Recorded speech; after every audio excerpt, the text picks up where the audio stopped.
Que la grâce et la paix vous soient données de la part de Dieu notre Père et de Jésus-Christ notre Seigneur. Amen. Le texte biblique de ce vendredi 13 février 2026 est tiré du livre de Néhémie, Néhémie chapitre 5. Le thème de ce jour est le suivant: résous les problèmes de ta communauté par des reproches et des prières. Prions. Seigneur notre Dieu, nous venons devant ta parole avec humilité. Ouvre nos yeux pour que nous comprenions. Ouvre nos cœurs pour que nous recevions. Ouvre nos vies pour que nous obéissions. Que ton Esprit Saint éclaire notre intelligence, brise toute dureté en nous et transforme-nous par la puissance de ta vérité. Parle, Seigneur. Tes serviteurs écoutent. Au nom de Jésus-Christ. Amen. Il s'éleva de la part des gens du peuple et de leurs femmes de grandes plaintes contre leurs frères les Juifs. Les uns disaient: nous, nos fils et nos filles, nous sommes nombreux, qu'on nous donne du blé afin que nous mangions et que nous vivions. D'autres disaient: nous engageons nos champs, nos vignes et nos maisons pour avoir du blé pendant la famine. D'autres disaient: nous avons emprunté de l'argent sur nos champs et nos vignes pour le tribut du roi. Et pourtant notre chair est comme la chair de nos frères, nos enfants sont comme leurs enfants. Et voici, nous soumettons à la servitude nos fils et nos filles, et plusieurs de nos filles y sont déjà réduites. Nous sommes sans force, et nos champs et nos vignes sont à d'autres. Je fus très irrité lorsque j'entendis leurs plaintes et ces paroles-là. Je résolus de faire des réprimandes aux grands et aux magistrats, et je leur dis: quoi? Vous prêtez à intérêt à vos frères? Et je rassemblai autour d'eux une grande foule, et je leur dis: nous avons racheté selon notre pouvoir nos frères les Juifs vendus aux nations, et vous vendriez vous-même vos frères, et c'est à nous qu'ils seraient vendus. Ils se turent, ne trouvant rien à répondre. Puis je dis: ce que vous faites n'est pas bien. Ne devriez-vous pas marcher dans la crainte de notre Dieu pour n'être pas insultés par les nations nos ennemis? Moi aussi, et mes frères et mes serviteurs, nous leur avons prêté de l'argent et du blé. Abandonnons ce qu'ils nous doivent. Rendez-leur donc aujourd'hui leurs champs, leurs vignes, leurs oliviers et leurs maisons, et le centième de l'argent, du blé, du mou et de l'huile que vous avez exigé d'eux comme intérêt. Ils répondirent: nous les rendrons, et nous ne leur demanderons rien. Nous ferons ce que tu dis. Alors j'appelai les sacrificateurs devant lesquels je les fis jurer de tenir parole. Et je secouai mon manteau en disant: que Dieu secoue de la même manière hors de sa maison et de ses biens tout homme qui n'aura point tenu parole, et qu'ainsi cet homme soit secoué et laissé à vide. Toute l'assemblée dit: Amen. On célébra l'Éternel, et le peuple tint parole. Dès le jour où le Joam établit leur gouverneur dans le pays de Juda, depuis la 20e année jusqu'à la 32e année du roi Artaxerxès, pendant 12 ans, ni moi, ni mes frères n'avons vécu des revenus du gouverneur. Avant moi, les premiers gouverneurs accablaient le peuple et recevaient de lui du pain et du vin, outre 40 cycles d'argent. Leurs serviteurs même opprimaient le peuple. Je n'ai point agi de la sorte, par crainte de Dieu. Bien plus, j'ai travaillé à la réparation de cette muraille, et nous n'avons acheté aucun champ, et mes serviteurs tous ensemble étaient à l'ouvrage. J'avais à ma table 150 hommes, juifs et magistrats, outre ceux qui venaient à nous des nations d'alentour. On m'apprêtait chaque jour un bœuf, 6 moutons choisis et des oiseaux. Et tous les 10 jours, on préparait en abondance tout le vin nécessaire. Malgré cela, je n'ai point réclamé les revenus du gouverneur parce que les travaux étaient à la charge de ce peuple. Souviens-toi favorablement de moi, ô mon Dieu, à cause de tout ce que j'ai fait pour ce peuple. Amen. Il est plus facile de combattre un ennemi extérieur que de gérer une crise intérieure.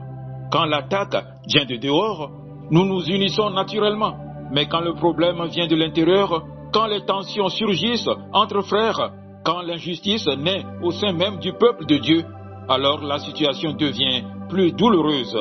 Dans Néhémie chapitre 5, le mur avance, l'œuvre de Dieu progresse, mais une crise éclate au milieu du peuple. Ce ne sont pas les ennemis qui attaquent cette fois, ce sont les riches qui exploitent les pauvres. Les frères oppriment leurs propres frères, et c'est là que Néhémie nous enseigne une vérité puissante. Les problèmes d'une communauté ne se résolvent pas par le silence, ni par la colère, mais par des reproches justes et des prières sincères. Il se leva une grande plainte du peuple. Le peuple crie, des familles n'ont plus de quoi manger, des terres sont hypothéquées, des enfants sont vendus comme esclaves pour payer des dettes. Remarquez ceci, pendant que le mur se construit, la justice se détruit. Quelle leçon pour nous? On peut bâtir des églises, organiser des programmes, chanter des louanges et pourtant ignorer la souffrance de ceux qui sont au milieu de nous. Néhémie ne méprise pas les plaintes, il écoute. Un leader spirituel doit avoir une oreille pour le cri des faibles. Dieu lui-même a dit à Moïse, « J'ai vu la souffrance de mon peuple, j'ai entendu ses cris. » Si Dieu écoute les cris, comment pourrions-nous les ignorer? Aujourd'hui encore, certains souffrent en silence dans nos assemblées. Certains sont écrasés par les dettes. Certains sont blessés par l'injustice. La restauration commence quand quelqu'un décide d'écouter. Mais écouter ne suffit pas. Il faut agir.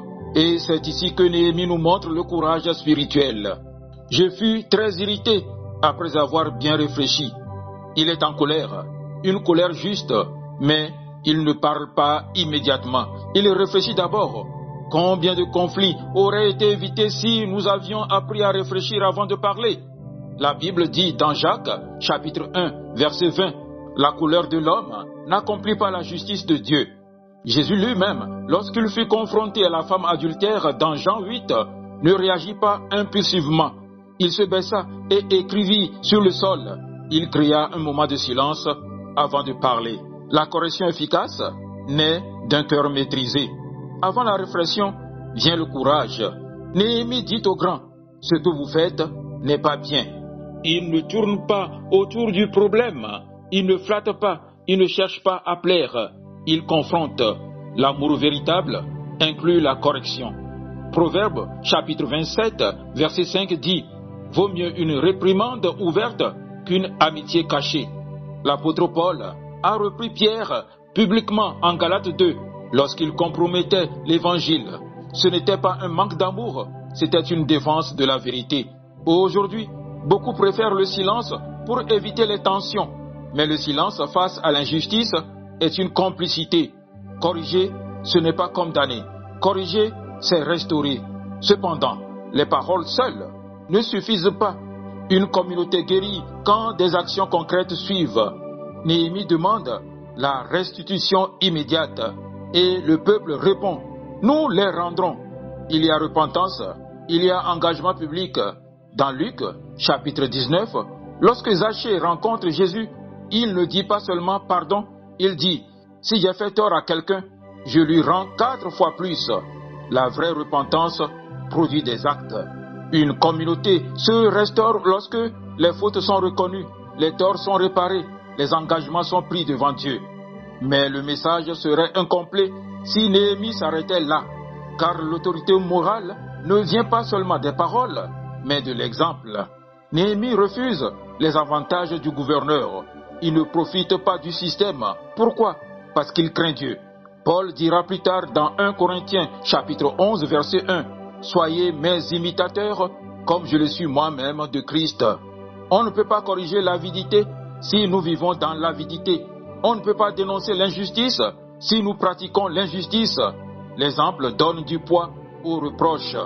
Et finalement, après avoir corrigé, restauré, donné l'exemple, Néhémie fait quelque chose d'essentiel. Souviens-toi de moi favorablement, ô mon Dieu. Il ne cherche pas la reconnaissance humaine, il cherche l'approbation divine. Voilà l'équilibre. Il reprend les hommes, mais il parle à Dieu. Il agit horizontalement, mais il dépend verticalement. Sans la prière, les reproches deviennent de l'orgueil. L'autorité devient domination. La réforme devient humaine. Avec la prière, le cœur reste humble. L'action reste pure. La gloire revient à Dieu. Jésus lui-même, après avoir enseigné, guéri, corrigé, se retirait pour prier. Si le Fils de Dieu priait, combien plus avons-nous besoin? Chers frères et sœurs, toute communauté traverse des crises. Toute église connaît des tensions. Toute famille rencontre des injustices. La question n'est pas, y aura-t-il des problèmes? La question est, comment les résoudrons-nous? Néhémie nous enseigne 3 vérités puissantes. Écoute les cris. corrige avec courage et sagesse, couvre tout par la prière. Les reproches restaurent la justice, les prières gardent le cœur pur. Si nous voulons voir nos communautés guéries, nos églises fortifiées, nos familles restaurées, nous devons apprendre à parler avec vérité et à prier avec ferveur. Que Dieu nous donne le courage de Néhémie, que Dieu nous donne un cœur sensible à l'injustice et que toute correction soit accompagnée d'une prière sincère. Amen. Paisible journée à vous tous.